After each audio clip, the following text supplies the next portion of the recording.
Why are they? Why are they? Sorry, I'm watching the WrestleMania women's video. No, okay. They're all sitting at a table. They're all saying hello to each other. There's a chef cooking them a fancy dinner. Tiffany Stratton, Jade Cargill, Charlotte, Becky, Rhea. I saw Liv Morgan, I think. There's Io Sky. They're sitting down. There's martinis. They are dry martinis. They're all putting their. I'm sure there's someone talking over this, and I think it's Triple H. And it's literally there. They sat We down. gotta confirm that it's Triple H. Did you say you gotta confirm, or you do have a confirm? Yeah, no. I gotta confirm that Triple H has to be part of this. I hope it's Stephanie. Actually, that's much funnier. Oh, no, Triple H is still pretty funny. It is Triple H. I just turned it off for 2 seconds, Of course and it is. I heard a man's voice, and there can only be one man who says "shaken, not stirred," or whatever. Is that what he says? No. Just yeah, I'm listening. It's him. It's him. You have to be prepared for anything. Why are they eating dinner? All the men get to like sit down, have a smoke, have a whiskey, and play cards, and it's like, oh, let's have a dinner date. It's a dinner debonair. They're all gonna start breaking out in the song in the next video. Ridiculous. They love to be cinema, you know? Like Did they ever? Last week's SmackDown proved that shit. Like this ad is just, I'm not sold on going to WrestleMania because of these ads. You know Is someone gonna cook me dinner at WrestleMania? Like, I mean, if you pay enough, yes. I was gonna say probably if I pay enough, or like honestly, if I go as media, yeah, they'll serve us dinner in the press box. But other than that, no one's making my dinner for me to go to Mania. It's not like that, but like they're just like sitting around doing nothing. Same with the men's ad. It's like, okay, you're sitting at this poker table. Cool. Like, it doesn't do anything to like. This does not scream just pro wrestling. It screams we're gonna. It doesn't scream anything. It screams attempted bank heist movie, but it's not well thought out. It screams Ocean's 14.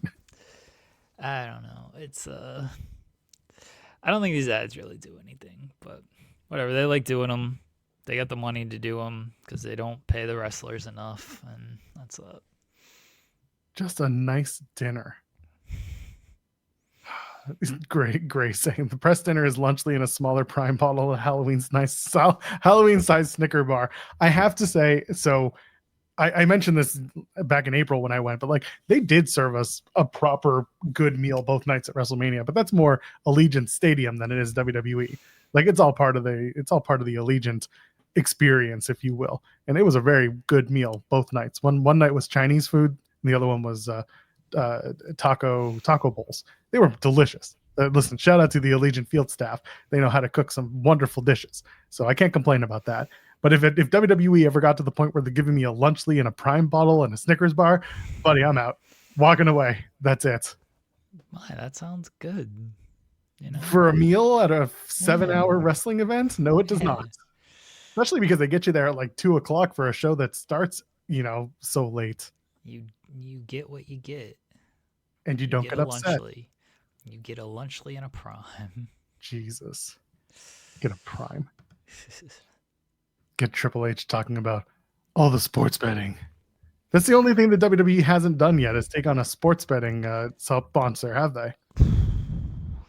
I mean, even AEW got DraftKings. Yeah, AEW has DraftKings. But they don't do it on the results of the match. Their whole thing is like all the other stuff, right? Yeah, like finishers and all that stuff. I mean, I don't know. I can't, like, I use DraftKings, but I can't do any like wrestling betting on Draft. If I can, like, I haven't looked far enough into it because I don't care to bet on wrestling. Neither do I, but Ryan, I did think about that for night 2. If I wasn't in Vegas, if I was literally anywhere else, I would have done some Tupperware action on that. That would have been very funny. I should have had our pal Adrian Hernandez. Should have been like, hey, buddy, bring Tupperware for the next one. We'll just take it all home. See if they notice. Put it in our bags.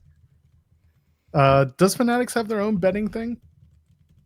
Fanatics has sports betting. I don't like WWE doesn't like push the betting side stuff. The WWE just pushes like the apparel side of things. Yeah, I think they want to be more family oriented. Like, yeah, I see Sean saying WWE had DraftKings in 2021.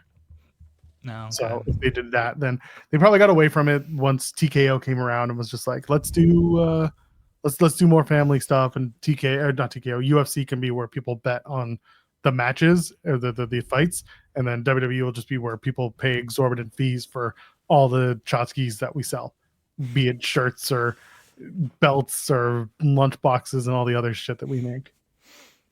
I don't think wrestling has gotten like scrutinized with betting because it's not legal in the United States. It's if you do have like an offshore account, or if you have like in the UK, I'm pretty sure like if you have like a VPN, yeah, you can do betting and everything.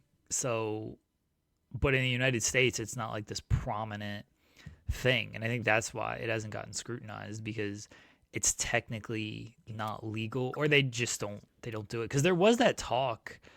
It was like a year or so ago, year and a half ago, of them like potentially doing it, and they would like hide the results or freeze the results or whatever, and they were gonna take all these measures to do it and everything. And it's like, this just sounds like too much work, and it can all change on a whim anyway. Like Triple H doesn't know what he's gonna book for WrestleMania right now. Like what are you gonna do? Like, oh, bet on the main event of WrestleMania, and they put the results in a safe out there, and then you open it up after WrestleMania and be like, see, we told you this was going to be the result. We didn't change it or anything. It's like, that's probably not true. So I think that's why it just hasn't become a thing. But you can do the betting, again, if you have like an offshore, or if you have like a VPN and you go to one of these websites. I don't care enough to do all of that. We used to joke about it all the time, how suddenly the lines would change and you would know that it's Bruce Pritchard putting in his money at the last second. Like we used to talk about that all the time on the show. And that's the way it is. Keep your eyes on Bruce. There's plenty more over on Fightful Overbooked. Click that subscribe button, tap that bell, get your notifications. And while you're at it, like the videos, interact with them, say some stuff. We want to hear from you. While you're at it, join us every Monday through Friday, 10 a.m. Eastern, live for In the Weeds. You might like it.